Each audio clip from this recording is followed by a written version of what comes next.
The psychology of dealing with a homeowner, again, is far different than dealing with a corporate buyer, for example, okay? Homeowners are emotionally invested. The buyer for D.R. Horton for their new Country Woods community is not emotionally invested, okay?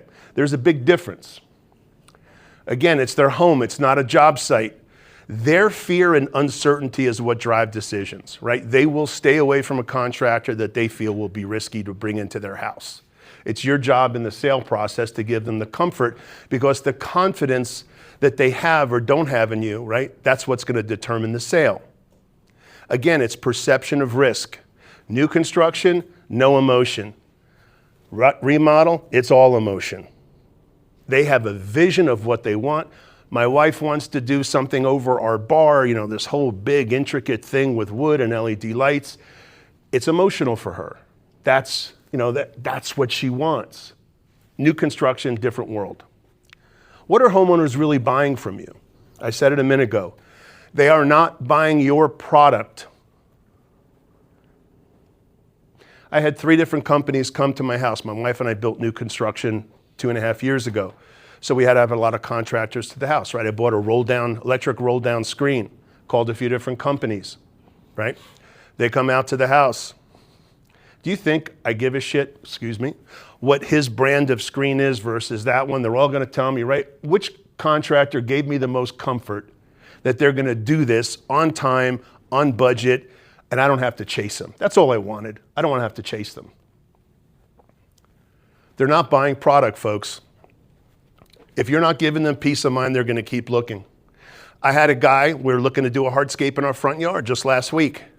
First guy that came out, all of his notes, never gave me a quote. I sent him one email. That's it, I'm done. I'm not chasing you to get a quote and a number. My confidence is now shot in that company, right? Again, they're buying trust, they're buying certainty.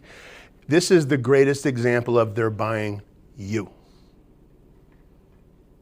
Don't forget, they're not buying product. It doesn't mean that if someone is wanting to buy something, you know, curated for their home, bespoke, you're a high-end remodeler and there's some new fancy whatever it is out on the marketplace. Okay, that I can understand. They want a certain product, but they're not hiring you for the product. Does that make sense? They're hiring you for you. Just remember, homeowners, emotional, you got to manage it. It's part of the job of remodeling. Now, I wanted to mention something to you. When you're building relationships with homeowners, when you're in somebody's house, we touched on this a little bit in sales classes in the past. The worst thing you could do is walk into Lori's home and, well, you know, Lori, Alan, I did an addition for him, and for Travis, I built a this, and for John, I built. Nobody wants to hear your resume. It's boring and they'll tune you out.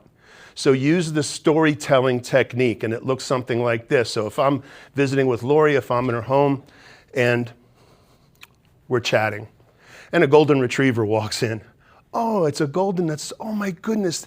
She looks exactly like the dog, my customer over on Iliff. We had to do a complete remodel. There was a problem with this and we had to solve the problem this way. Oh, it was crazy. How old is she? Do you see what I just did? I just let Lori know I just did a successful job for one of her neighbors without saying, you know, Lori, I just did a successful job for one of your neighbors. Storytelling is very powerful, especially in somebody's home when you're remodeling. Now, we talked a minute earlier about managing expectations.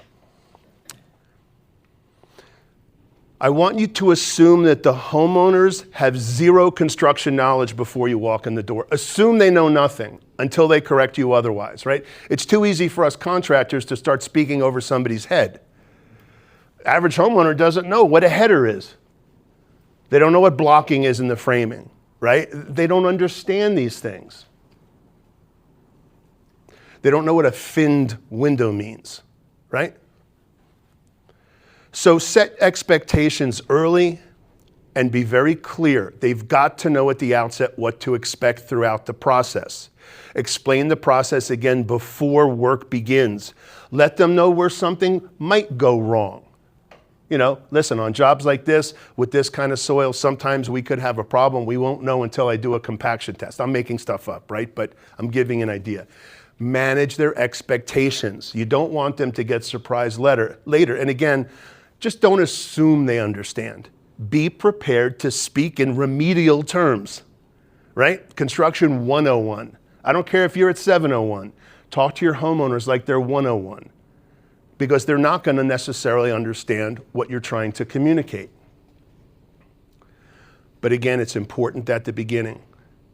If you know it's going to take 8 weeks with great weather, what should you tell the homeowner? We'll be done in 8 weeks?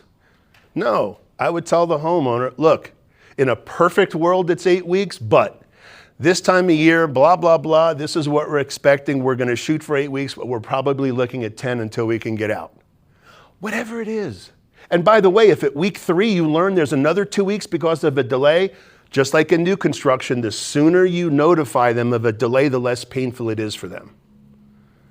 Look, at the end of the day, there's a few key words to remodeling. Communicate, manage expectations, document, and then from there it's substantial completion and hidden conditions, which we're going to talk about.